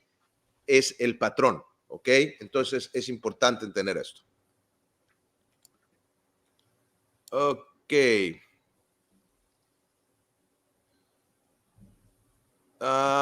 Julie says thank you. Okay. You're welcome. Julie, you should see Julie move now. My gosh, I've known Julie for a long, long time, and she's another one. One of the first really strong women of Kenpo was Julie, and of course her teaching abilities surpass even that. But she's just she's a good person to go to. Let me tell you, if you want to learn this art, she really is. I agree. Carol Narváez Sepúlveda, Maestro Larry, out of the 154 self-defense techniques, it is said that there are 4 of them that have errors in the principles and so on. And it is expected that the students will discover them. Could you mention, please, if this is correct? Well, there's more than 4. Okay. Yes, they're correct. On one level, they break rules. On another level, they don't break rules. It depends upon your station in the art. What is your degree of knowledge within the art, or your belt certification, okay, where you are in the art.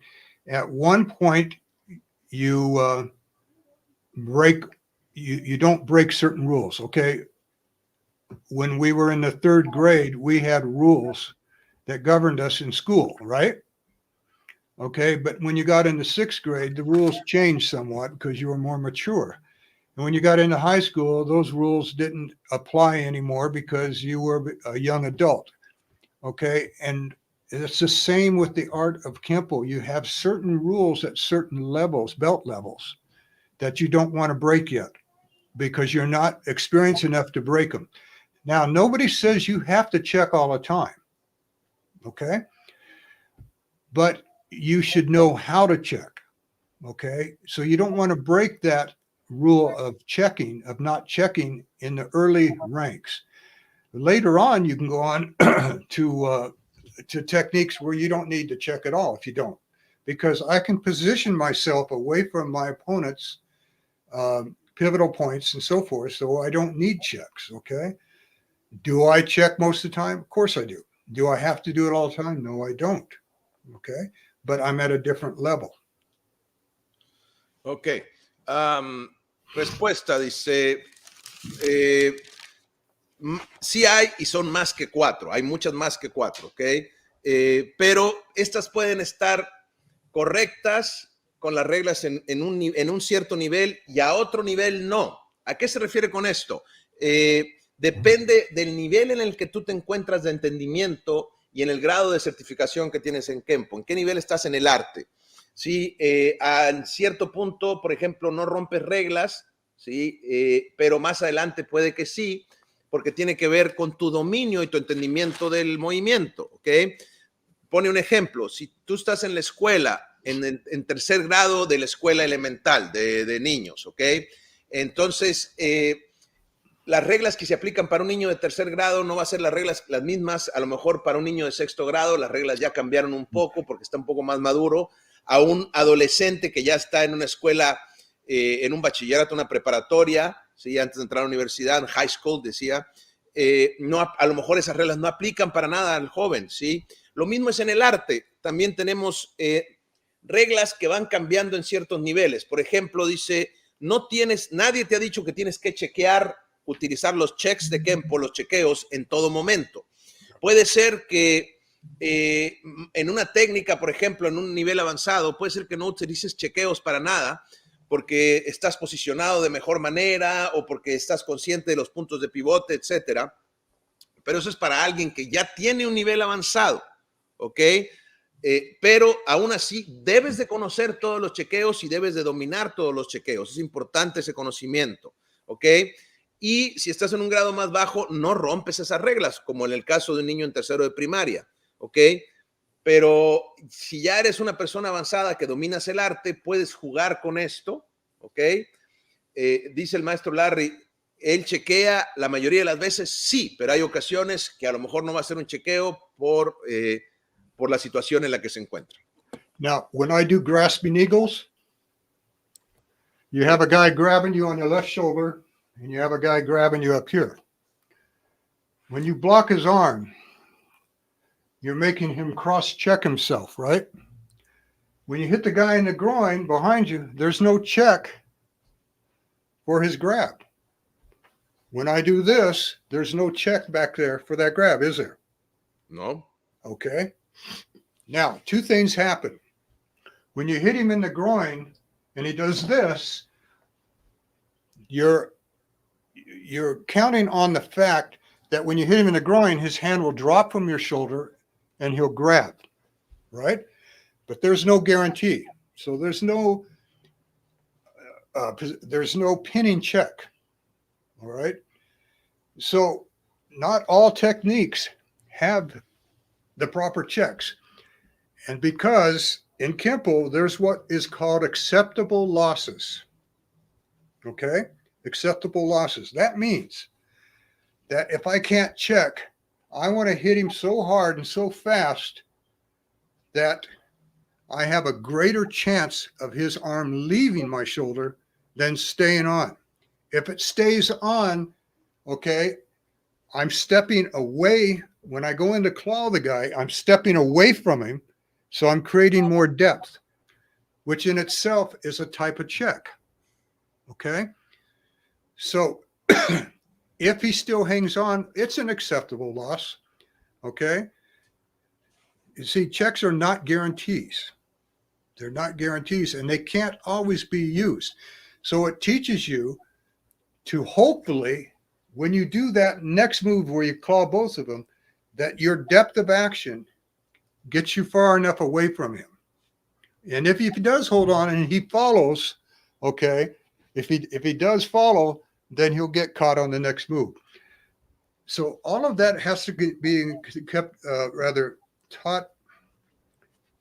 Acceptable losses. You got to understand that you're not going to out-check 2 guys, 3 guys all the time, okay? There's going to be moments where you have to throw caution to the wind, okay, and hope for the best, okay? Checks are concepts and ideas, but they're not guarantees. Okay, good. Explica el maestro, por ejemplo, en la técnica grasping eagles, águilas sujetando, que tienes 2 oponentes, uno enfrente y uno atrás.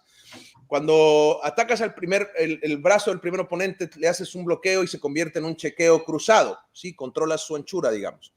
Pero al que está atrás, al que le estás golpeando a genitales, ¿ok? Ese no le estás chequeando su mano, ¿ok? Pero aquí dice, no hay un chequeo al hombro, pues. No lo puedes hacer porque tienes la mano ocupada con el de enfrente.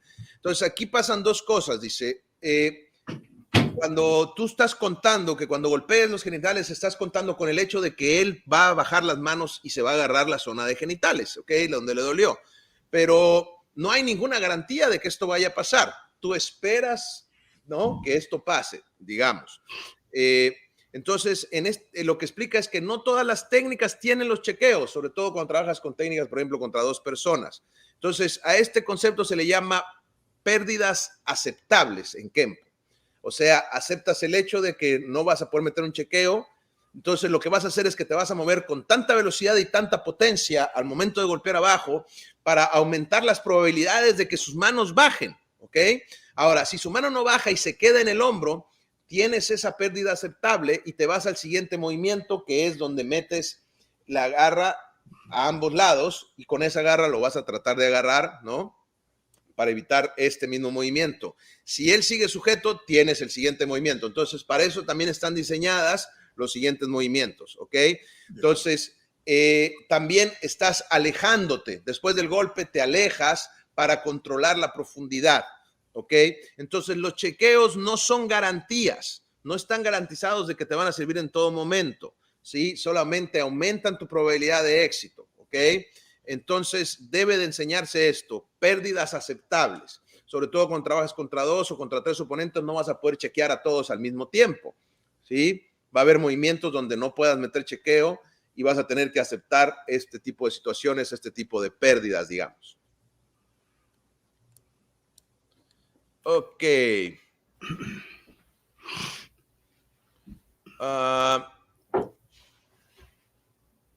Okay, one question, sir, dear Mr. Tatum. The technical curriculum or the complete technical curriculum of Kenpo was finished and concluded by direct students of Senior Grand Master Parker, including you,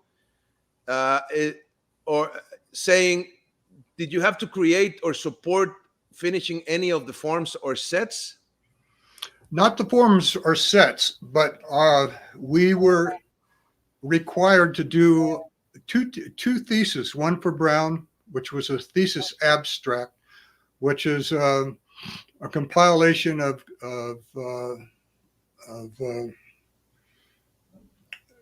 theories and hypotheses. And then by the time you got to black belt, you had to actually write a thesis built around that thesis abstract, okay? If it was something that was beneficial for everybody in the art, then Mr. Parker at times would add it on to the curriculum in some form or some fashion, okay?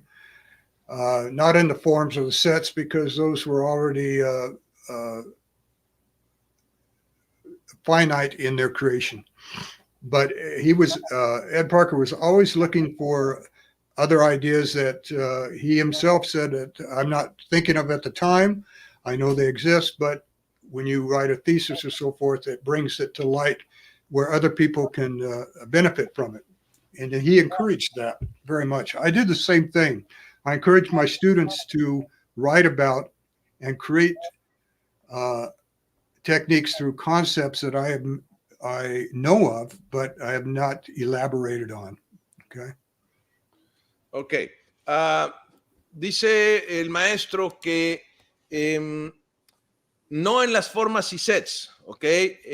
Las formas y sets ya estaban finalizadas. Dice, en realidad, lo que les ponía a hacer el maestro Parker, les ponía a hacer dos tesis, ¿ok? Una para cinturón café y otro para cinturón negro. La cinturón café era más abstracta, realizada con teorías e hipótesis, y la de cinturón negro ya era la tesis desarrollada a partir de esas hipótesis y teorías de la tesis, del abstracto de tesis primario, ¿sí? De cinturón café. Entonces, si lo que el alumno proponía en esas tesis era beneficioso para todos, lo agregaba en técnicas o en alguna otra manera al sistema, pero no en las formas y sets porque esas ya estaban terminadas, ¿sí? Eso ya las habían hecho, ¿ok?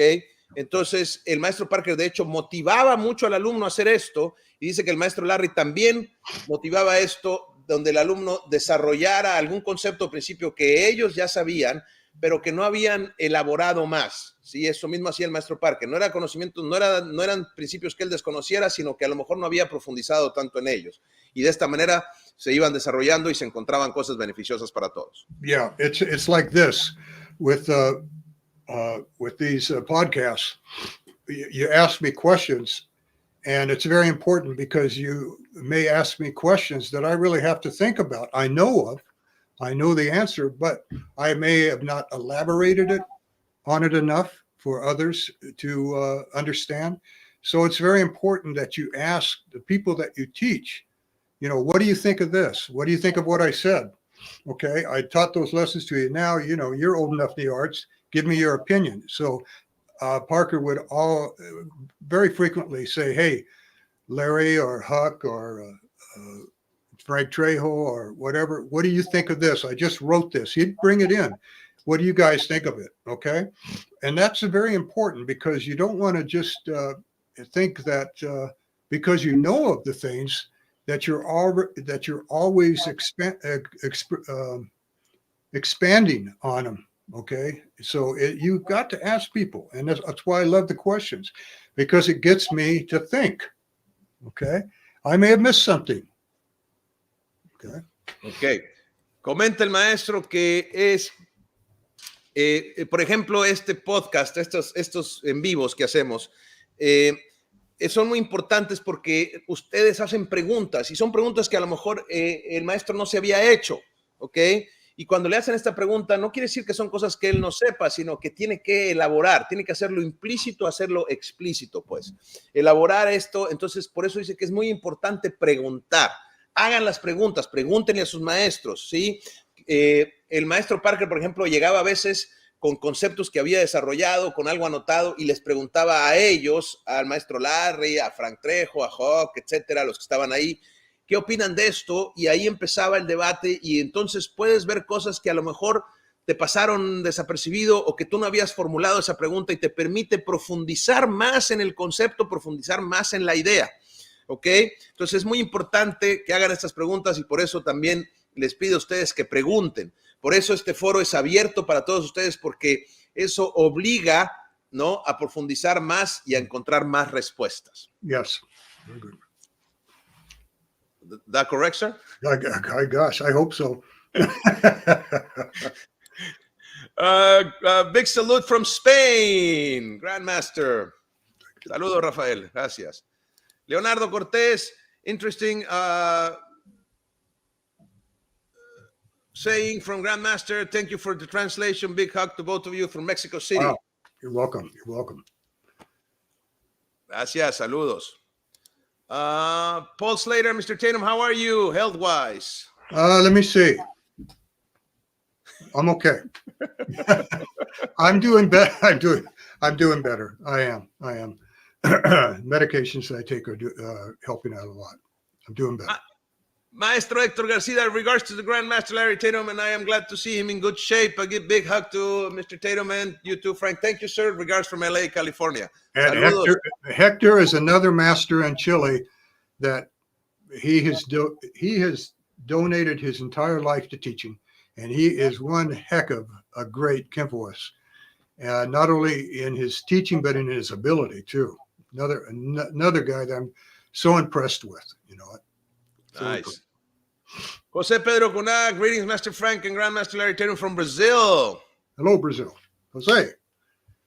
Jorge Uribe, one of the great things about teaching is that you have the chance to find a new aspect of something you already knew. Yes. What is the last thing you learned while teaching? What is the last thing you learned while teaching?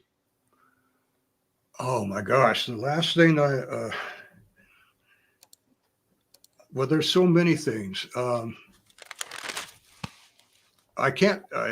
last thing I taught yesterday, I was teaching Scott Gonzalez and Brian, and I was teaching them how the sparring techniques, all the way from yellow belt to black belt, if you teach them and know how to decipher them. And Scott looked at me and said, well, that's helping us bridge the gap. And I said, yes, into sparring. I said, yes. Okay. When a student starts to answer their own questions before you do, okay, that means that they have arrived. Okay. And you have to listen for that. Okay. So anytime I teach somebody like I did yesterday, yeah, I already knew that they bridged the gap, but I forgot to explain it to them. You see what I'm saying? So it's important to listen to your students. Like I said, will answer their own questions before you do. Comenta el maestro que el día de ayer estaba dando una lección, de hecho, respondiendo a la pregunta. Jorge Uribe le pregunta que si, ¿qué fue lo último que aprendió mientras enseñaba? Entonces comenta que ayer estaba enseñando técnicas de pelea, las técnicas de pelea a uno de sus alumnos, a un par de sus alumnos, de todas las técnicas de cinturón blanco hasta cinturón negro, cómo descifrarlas, ¿ok? Y el alumno le dice, wow, esto cierra mucho la distancia entre la defensa y el combate, ¿sí? Quita digamos, esa distancia que luego el alumno percibe. Entonces, él comenta que en realidad cuando el alumno empieza a hacer sus propias preguntas antes que tú como maestro, quiere decir que el alumno ya llegó ahí, ya tiene ese conocimiento. Lo que pasa es que cuando el maestro le llega la pregunta, puede explorar más y hacer lo que ya sabe el alumno, hacerlo explícito y entregárselo de una manera explícita que él pueda repetir también. Pero en realidad el alumno ya lo descubrió. Entonces, eso es bien importante y bien interesante. Carlos Maclavijo. Saludos, Grand Master Larry, from Associate Professor Carlos Mejías, from Venezuela. Well, he's from Venezuela, but he lives in La Serena, Chile. Waiting that you recover 100%. You're a warrior. Take care of yourself, sir. I will, and I'll probably be in Chile in March. We're working. Muchas gracias, que se va a cuidar mucho y que probablemente esté con ustedes en Chile para marzo del próximo año. Yeah. Así que espérenlo por allá. Maracas Baruta, salud from Venezuela. Here we follow the teachings of Grand Master Tatum. Thank you very much, very much. Thank you. Ángel Roca Salgado, Master Tatum, what exercises can we train to react to random attacks of an opponent using the techniques as principal ideas or main ideas? What are the, to prepare you for... What are the exercises or the drills that you can do or train to react to random attacks to an opponent, but by trying to apply your techniques? You can take a technique like 5 swords and expand the circles so that if you do this, okay, you can widen the circles to take in consideration a second attacker, okay, or a third attacker. So when you practice within the outer rim, which is the area that we work in most of the time, you can expand this action from here out to the attacker coming from the side. Okay, so all you're doing is expanding that orbit that was going to go here, but can go here and then come back here. Okay, this then can leave the outer rim and move to another attacker as the rear hand that used to go here now can expand to take in the other attackers and then go back to the original size of the orbit in 5 swords, for instance. So you can expand and contract the orbits in a mass attack. You can take any technique, cut the circle down like the lon kimono, or you can increase the orbit to take in something else. Now, big circles, I've heard, big trouble. Yeah, but that's not always the case. Sometimes big circles are very important to take in somebody else coming into your line of attack, okay? Or your lines of defense. Ok. Respondiendo a la pregunta, contesta el maestro que, por ejemplo, tomas una técnica como 5 espadas, ok, y expandes o amplías los círculos, ¿sí? Por ejemplo, si estás para ataques aleatorios de varios oponentes. Entonces, cuando haces el movimiento aquí, haces el golpe, cuando haces el siguiente movimiento, expandes esta mano y puedes recibir un segundo oponente que viene de acá, ok, para regresar después al uppercut, y cuando abras las manos, abres otra vez tus órbitas, te sales del aro externo, la teoría del aro externo que aprendemos en el bloqueo estrella, te sales de ella, que es donde normalmente trabajamos, pero te puedes expandir y abrir los círculos para recibir a varios oponentes. Es un buen ejercicio que puedes hacer para ataques aleatorios de diferentes lados, ¿ok? Para después regresar a la órbita original de la técnica, ¿sí? De esta manera puedes atacar, defenderte de varios oponentes, ¿sí? Entonces, también, obviamente, puedes también cortar el círculo como lo haces en lon kimono, ¿ok? Cuando haces el movimiento de lon kimono y después abrir el círculo, atacar a otro, regresar acá, etcétera. Entonces, al expandir y contraer tus órbitas, es un buen ejercicio para ataques aleatorios de varios oponentes. Aunque hay una enseñanza que dice grandes círculos, grandes problemas, no siempre es el caso. A veces el círculo más grande te permite atacar otros problemas y solucionar esta situación. Yes. Okay. Frank Bigorio. Hey, Frank, many blessings to you and Mr. Tatum. I'm glad Larry is doing well. His wisdom and experience is so important for the new generation. Many blessings. Mighty blessings. Good to see you here, Frank. Good to see you. Saludos. El Niño Juan, saludos from Jaén, Andalucía, Spain. Good. Seguro conoce al maestro Manuel Cuevas. Saludos al maestro. Taekwondo STTA, saludos from Argentina. Argentina. Good to have you. Okay.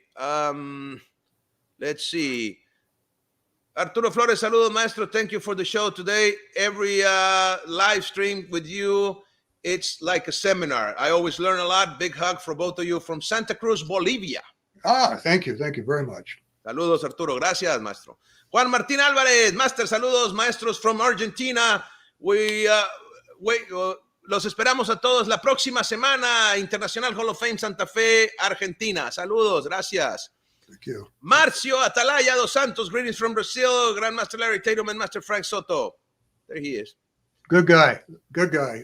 He's done so well.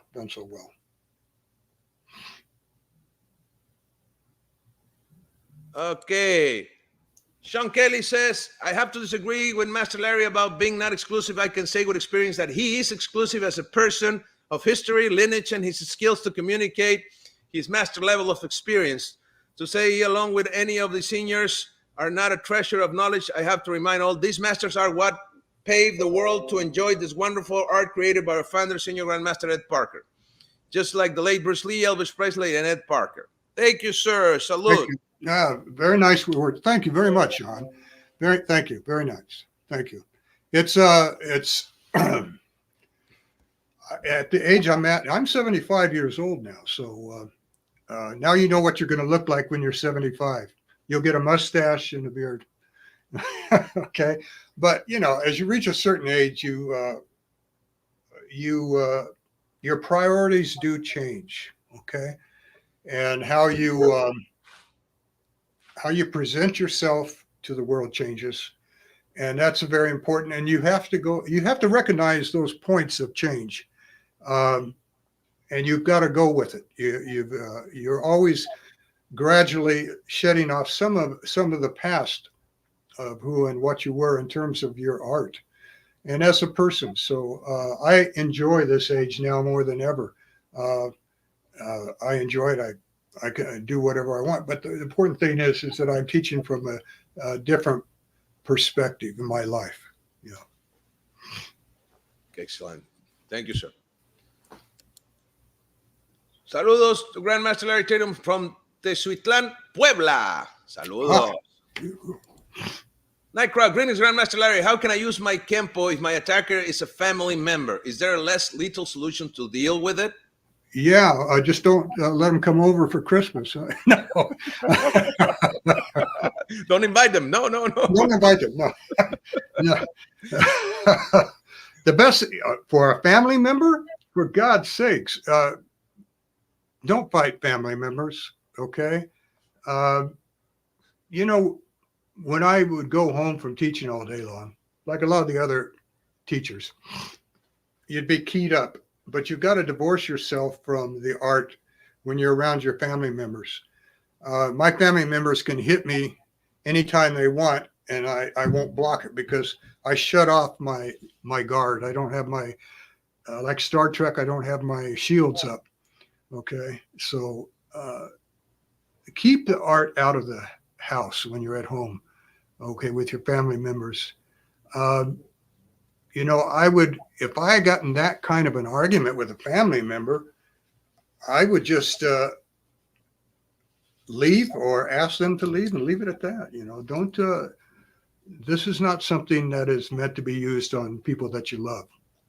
Okay. Right. Yeah. Okay. Le preguntan al maestro que si hay alguna manera menos, soluciones menos letales, digamos, para lidiar con alguien que te ataque miembro de tu familia. Dice, ay, no, pues no los inviten a la fiesta de Navidad, pues si no inviten a los familiares que se ponen así.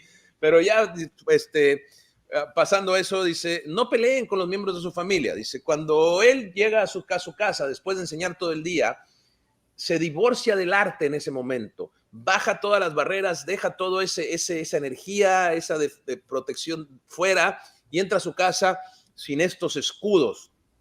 ¿Sí? Con tu familia no puedes tener esto, ¿ok? Deja el arte fuera de casa. El Kenpo no está hecho para que te defiendas de un familiar. No te pelees con un familiar. Si llegas a tener un enfrentamiento con un familiar, pídele que se vaya o vete tú.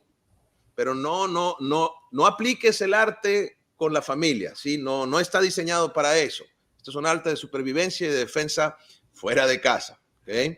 Yeah, a guy asked me once, he said, what do you argue about with your brother and sister? I said, there's nothing left to argue about.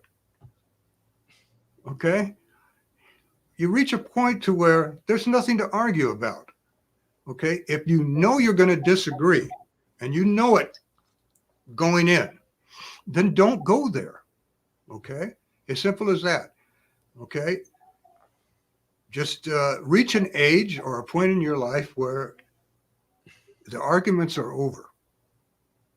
Okay? Good. Dice que alguna vez le preguntaron a él, ¿qué discutes con tu hermano o con tu hermana? Dice, no, yo no discuto ya, no hay nada que discutir con mi hermano o con mi hermana. No, ya llegué a esa edad. Tienes que llegar a esa edad donde si tú sabes que vas a decir algo, vas a hacer una opinión, donde vas a terminar discutiendo con ellos, no lo hagas, no vayas para allá. ¿Para qué? Ya conoces, ya sabes, ¿sí? Entonces, no te pongas en esa situación y no los pongas a ellos en esa situación. No discutas, ¿ok? Evítalo. I'll tell you a story about Sean Kelly. And one thing I always remembered, and I always appreciated, when I was doing the movie Change about Elvis Presley, I had to do a fight scene over and over and over and over at full speed, full force, to the point to, I mean, this went on for a few hours.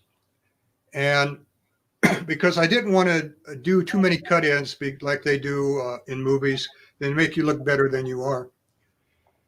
But I was finally reached a point of exhaustion, and I went over and sat down between a take, and I was trying to breathe, and I was sweating profusely and so forth like that. And I had finally reached a point to where it's like I fought 10 rounds.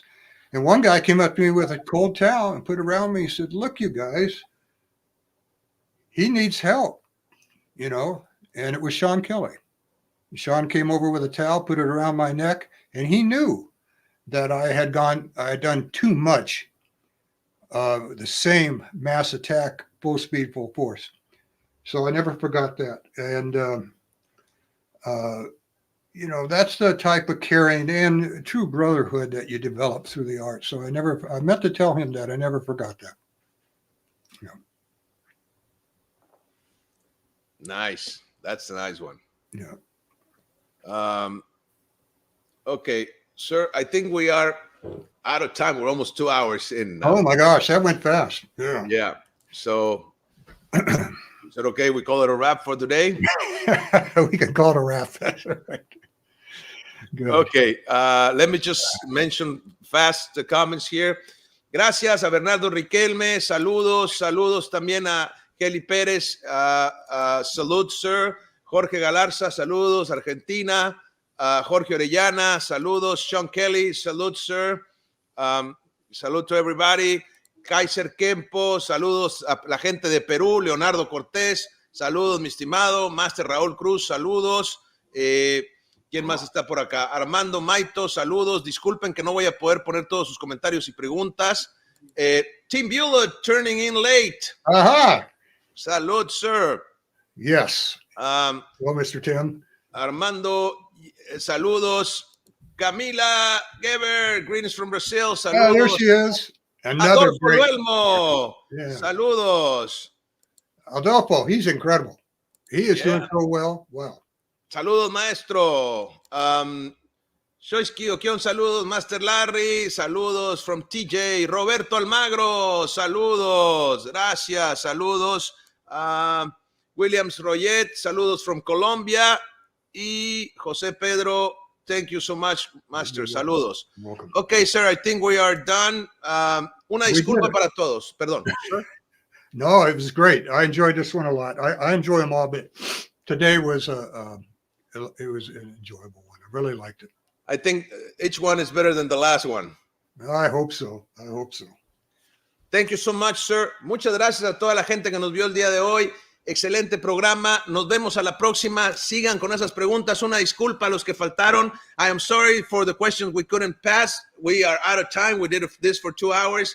I gotta eat and rest. I'm going nuts here in Spanish and English. Loco and crazy at the same time. So, yes. Gracias, sir. It was an honor as always.